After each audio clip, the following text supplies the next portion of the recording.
Alrighty guys, we got a fun one here tonight. I'm super honored when I get to do videos like this. Dudes reach out to me and want me to take a look at their stuff, give them some feedback, and kind of introduce them to you guys. And it's an absolute honor to be able to do that. Got a couple of these coming here shortly, but tonight we're going to start with Salt and Light Gear. I know he's on Instagram. I don't know where else he's at right now.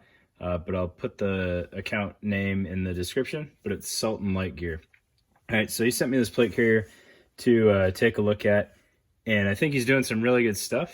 And what's cool about these videos is kind of, as I give my thoughts on this thing, keep in mind that, you know, because this stuff is made to order, if there's something that I don't necessarily dig on here or that you don't necessarily jive with, you can just tell him, hey, don't do that on mine if you're interested in getting something from him.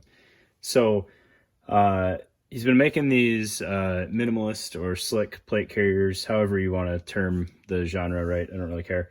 And I think he's doing some really good work. It's really, really cleanly made, awesome quality, and some interesting stuff going on here. All right, so it's got a pretty standard slick plate carrier build. One thing I really like is he's doing kind of the JPC style straps here with just your conventional webbing. I don't have any issues with the JPC Hypalon. I haven't had mine fail yet. I know that's a thing that happens eventually down the road. But again, I haven't had an issue with that, so don't take that as a slight against the JPC.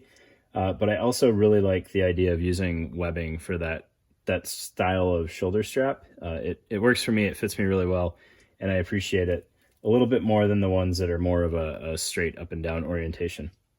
Right, and then he's got his elastic cummerbund on here. It's a 3-cell cummerbund. I didn't give him any measurements other than I use medium plates, and the cummerbund, when I threw it on with just a little bit of overhang in the back, fit me perfect. So it's a pretty solid medium cummerbund sizing with plenty of flexibility there. All right. Again, 3 cells, semi-closed bottoms, right? You've got the little webbing to control the depth of your magazine. One thing that I've said in the past is if I'm doing elastic cummerbunds, I really like to have the tie-down loops for some shot cord. I've just had bad experiences dumping things out of elastic cummerbunds that don't have some sort of retention on the top. Okay. Plenty of people, because they still exist, must not be having those problems. If you're using M4 mags, it's probably going to be fine, but when I stick things like water bottles or something in there, I've had it pop out on me. All right. Looking at the front plate bag here, he's got placard hangers that come on, or they came on this one, right? I'm sure you could get it however you wanted. I threw a microfight on there just to test it, and it fit, you know, bottom of the Velcro flush exactly where you would want a microfight to sit. So that was kind of neat that happened out of the box of the bag or whatever. Plenty of Velcro field here, full width and darn near full height on the plate bag there. So you get really good Velcro continuity. And then a big Velcro field up top. So you've got room for, you know, patches or whatever. I don't know about like end user device Velcro mounting. I'm not sure how that plays. I've never really tried it, but you know, like a shotgun cart or something like that, you've got plenty of Velcro there for that to fit. And then one little interesting detail I thought of, or I saw on here, is the way he cut out the Velcro for the webbing. You know, it doesn't affect anything really. I just thought it was kind of a neat touch that he did that. Whatever, neither here nor there, right? And then you've got a single row of MOLLE, so that if you really wanted to, if you had like a MOLLE pouch with a Velcro face on it, you could mount that there and you could put the cummerbund on top of it. That would work. I checked the Cry AVS spacing and it doesn't quite line up, but because it's all webbing based, you could probably squeeze it in there and make it fit fine, and then use like a Cry AVS flap as a flap for your cummerbund. I think it would work just fine. And then he sent some shoulder wraps. I'm not going to call them pads because they're not. Sent me some shoulder wraps just some trifold with it. One thing to note, and this is as much for him as anybody else, is while these are well done, the shoulder straps are just wide enough that it's kind of struggling to make it all the way around there and to fully mate with the Velcro. So you're not going to really fit anything to route like comms wires or anything through there. But that's a super minor tweak, just making this like a 1/2 inch wider or something. Right. And then the thing that really surprised me and what clued me in the first place, because I don't know what Instagram hashtag drove me to him in the first place, but the interior details on these plate bags are really nice. He's got the tweave. Granted, this one is in a wolf gray and ranger green color pattern, which I think works really well. But you know, that would again be your choice. But he's got the tweave side panels to give you some stretch, and then a lot of spacer mesh there, so that you get some good standoff from the curve of the plate and whatnot, and some ventilation going on, or drainage, or however you want to look at that. All right, this one being a medium, it ended up fitting medium ESAPs without a backer perfectly, which is not ideal.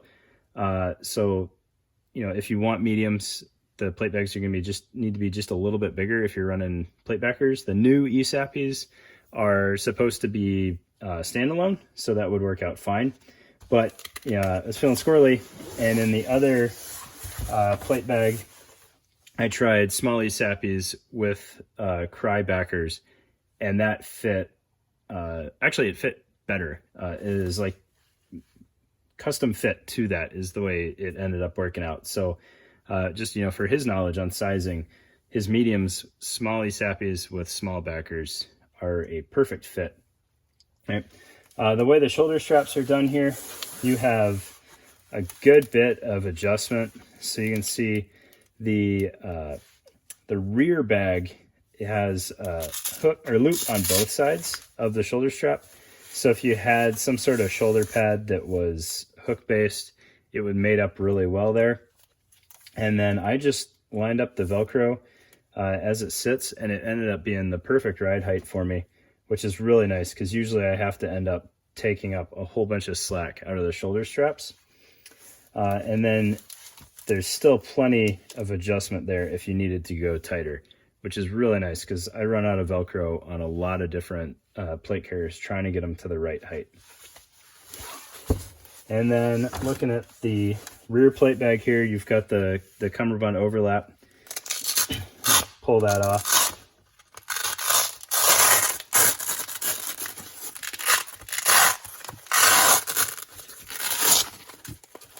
Some really good Velcro continuity there. But you've got a nice big Velcro field on the bottom, so you can put whatever Cummerbund you wanted. And then again, a Velcro field up top. Personal preference, I really like Molle back plates, whether I'm going to use the Molle or not. It's so much utility, and it costs you one layer of webbing. So even if you were going for like concealment or whatever goofy concept you cook up in your mind, the Molle to me is always worth it. But yeah, slick back plates, plenty of people use them and don't have any issues. I like the height of the Velcro compared to the height of the Cummerbund, because you can take the back of the Cummerbund and sink it all the way down to the bottom, and then up front you can bring it all the way up towards the top of the Velcro, and that'll help level out your plate bags to where they need to be. So I really appreciate that he gave you that flexibility there. And then lastly, the orientation of the Velcro here, as even I sometimes forget to consider this, has hook on the outer face and loop on the inner face. So it should work with most of the dangler type pouches that are out there without any issues. I don't know of any danglers that are flipped from kind of the industry standard, but I have run across several plate carriers that are backwards, like the AVS being one of the bigger culprits, where your placard, or that one, the plate bag closes on the wrong side. But some of your Velcro doesn't line up on the different popular plate carriers, but this one does. So danglers are a good viable option on this thing. All right, so that is the Salt and Light Gear plate carrier. Again, keep in mind that it's all built to order. So, you know, if you know that you've got medium plates, but you're a little bit bigger, you could ask for 4-cell or ask for, you know, 308 mags or subgun mags or whatever, or you could do different spacings because that's a thing now. All sorts of different options. So don't take any of this as a slight against it if I wasn't necessarily a fan of the features or whatever, because I easily could have asked for any of those things, but he reached out to me and was generous enough to send one of these my way. So who am I to say, you know what, no, I only want it if it does X, Y, and Z. I just wanted to see the craftsmanship and the work quality, and I have no doubt that this thing is going to hold up really well. It's super well put together, especially for a dude doing it from home. Like, I forget some of the capabilities that guys have now. So when I saw that interior with the spacer mesh and the tweave, dudes doing that as a hobby or for fun or starting a business, that level of detail I'm always a fan of. All right, so thanks guys, I appreciate your time, and hopefully you check out Sultan Light Gear.